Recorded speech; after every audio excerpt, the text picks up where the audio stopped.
Alors, dans cette vidéo, je vais soulever une problématique assez fondamentale. Est-ce qu'il vous est déjà arrivé d'opérer ou de réaliser une étude comparative entre les universités privées ou une étude comparative entre les universités privées et les universités publiques? Bon, alors, dit comme ça, personne ne va me comprendre, mais je pose clairement le problème. Il est à remarquer que durant les entretiens, que l'étudiant vienne d'une université privée ou qu'il vienne d'une université publique, nous nous rendons compte que souvent, ils se gourrent sur les mêmes choses. De quoi je veux parler? Souvent, les CV ne sont pas bien apprêtés, ils ne maîtrisent pas les codes du recrutement, donc les processus de recherche d'emploi, ils ne maîtrisent pas les stratégies pour convaincre un recruteur durant un entretien d'embauche, ils sont souvent mal présentés, quelques-uns, hein, ce n'est pas eux tous, hein, mais on a près de 60% souvent chez qui on remarque ces problèmes-là.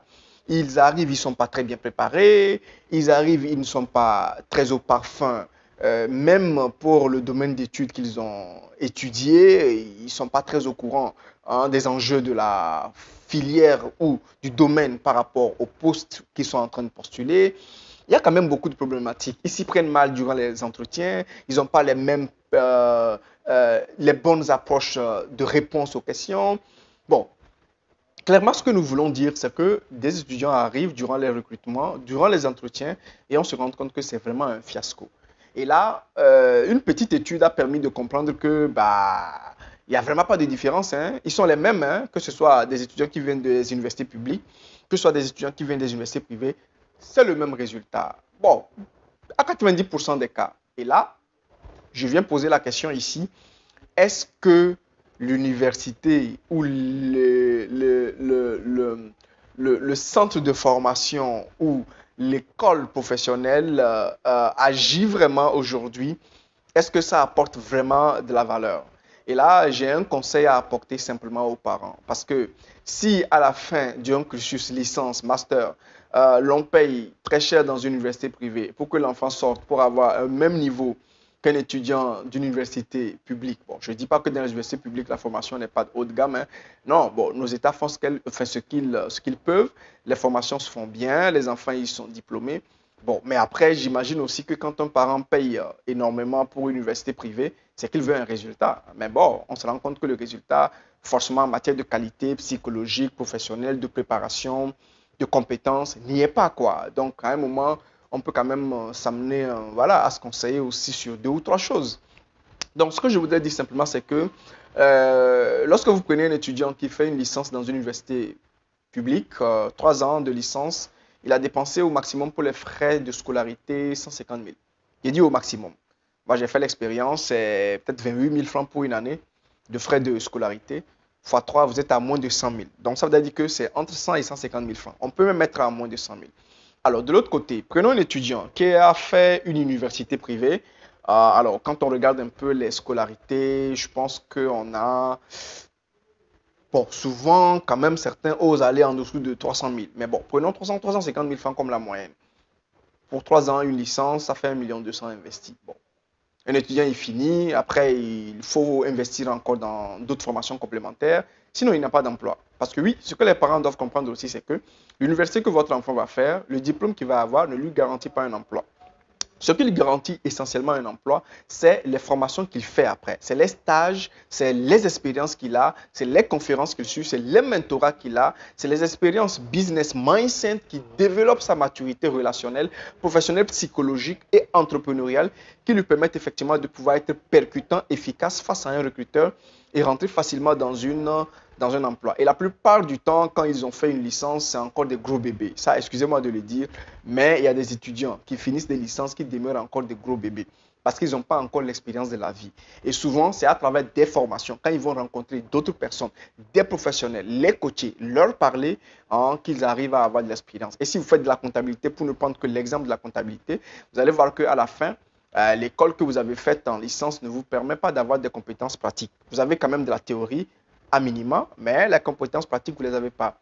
En général, il faut payer un cabinet pour aller faire une formation de 3 mois, de 6 mois, etc. Et quand ça se passe bien, on vous accorde des stages de 12 mois. Et quand vous avez atteint quand même 12 mois de stage, 12 mois d'expérience, vous pouvez facilement aller vers des offres d'emploi plus rentables, plus rémunérateur. Parce que oui, souvent les étudiants refusent des postes parce qu'on leur a fait miroiter à l'école que bon, quand ils finissent leur diplôme, ils ont droit directement à des salaires. Bon, souvent, c'est vrai, mais ça peut être aussi un peu erroné parce que si l'étudiant n'a pas la qualité qu'il faut, mentale, psychologique et puis professionnelle, technique surtout, ça ne donnera pas le même résultat. Et quelquefois, il faut commencer au bas de l'échelle, commencer tout doucement avec des stages non payants, non rémunérés, que l'on même vous exploite à la limite souvent. Et beaucoup de gens vous diront que souvent, c'est quand ils ont fait certaines expériences où ils ont estimé qu'ils ont été assez exploités, qu'ils ont le plus appris. Je ne dis pas aussi que c'est la norme, mais je dis juste que c'est des cas qui arrivent. Et quelquefois, les plus patients gagne toujours ce combat. Et donc, pour revenir au fait que le diplôme ne garantira pas à un étudiant son emploi, son insertion professionnelle, ça peut être d'autres choses donc, qui sont comme les expériences professionnelles, les formations subsidiaires ou complémentaires que l'étudiant y fait, ou même l'expérience, le parcours de vie. Quelquefois, vous faites 2 ans, 3 ans de chômage et vous apprenez plus que ce que votre licence vous a appris. C'est-à-dire entre petits jobs, entre entretiens, entre postuler ici, refuser, refaire votre CV, aller demander des conseils, voilà, entre échouer à une offre d'emploi et puis retourner encore refaire, etc.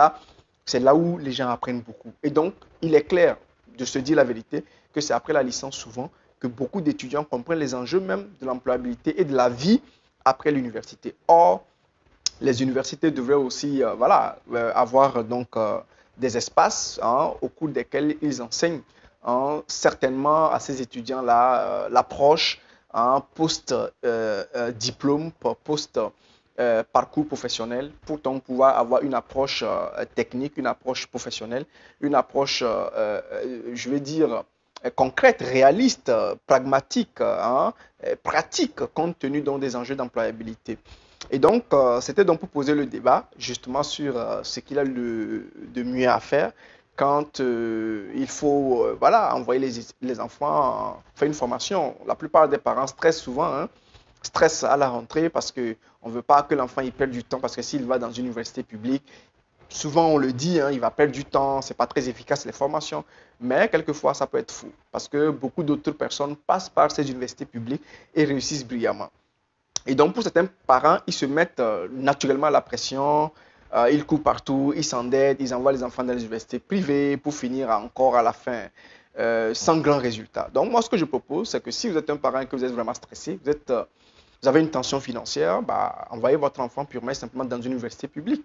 Et puis, à la fin, vous allez simplement utiliser la différence d'argent là, c'est de la stratégie financière, pour faire des formations à l'enfant, l'envoyer faire de l'entrepreneuriat, l'envoyer faire du mentorat, l'envoyer suivre des conférences, l'envoyer faire des immersions à l'extérieur, dans des pays voisins, etc., faire des stages pratiques, etc., qui vont lui donner beaucoup plus de chances d'avoir un emploi très, très, très rapidement. Bon, maintenant, si votre papa il est riche comme Crésus, si vous êtes un parent et que vous êtes riche comme Crésus et que vous avez tous les moyens, écoutez, gaspillez votre argent.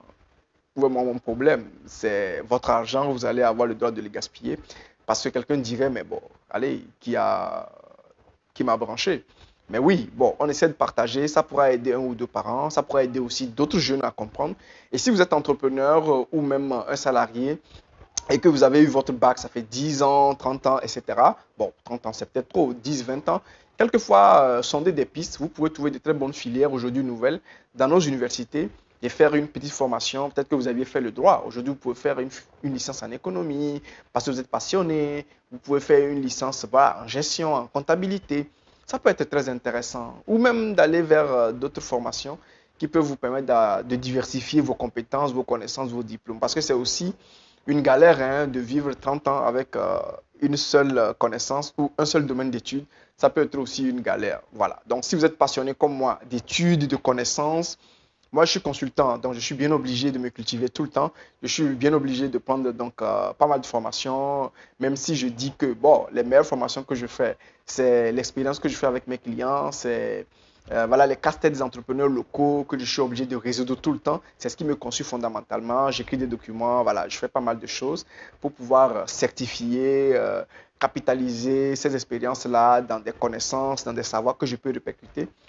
Mais au-delà de ça, si vous vous êtes passionné de formation, de connaissances, ça peut être bien de retourner à l'université. Oui, l'université publique, c'est très moins cher. En plus, vous allez juste payer à peine quoi? 100 000? Moins de 150 000?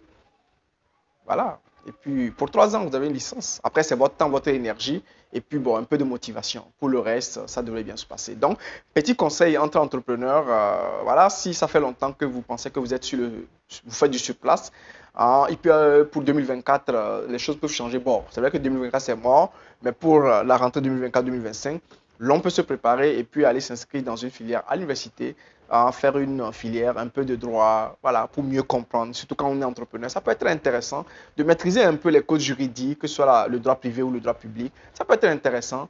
Ou si vous avez déjà fait une filière comme communication, marketing, ça peut être bien d'aller faire de la comptabilité ou de la gestion. Ça peut être aussi bien. Donc, pensez-y, c'est des pistes qui pourraient donc aider tout entrepreneur donc, voilà, à optimiser donc sa valeur, croître en valeur, mûrir comme un vin. Plus il est vieux, il doit mûrir. Et je ne crois pas qu'on mûrit avec un seul domaine d'études. C'est vrai qu'on peut être plus pointu si on fait peut-être une licence, après 5 ans, 10 ans, on fait un master, après 5 ans, on fait un doctorat. Mais bon, ça reste quand même dans un seul domaine d'études, alors que la vie est vaste, elle offre beaucoup, beaucoup de perspectives. Ça peut être intéressant de regarder aussi de l'autre côté qu'est-ce qu'il y a. Et on sait que beaucoup de gens sont dans des domaines d'études par la force des choses, pas forcément parce qu'ils aiment. Donc à un moment, vous pouvez vous demander aussi si vos passions ont changé ou s'il y a matière à chercher, à regarder quelle autre passion vous pourrez aller prendre au travers d'une autre formation. Hospicecom, consultant international en développement commercial, petit sujet pour poser la problématique de l'efficacité de nos étudiants selon les universités desquelles ils proviennent. Maintenant, nous saluons toutes les universités également qui quand même mettent un gros point d'honneur.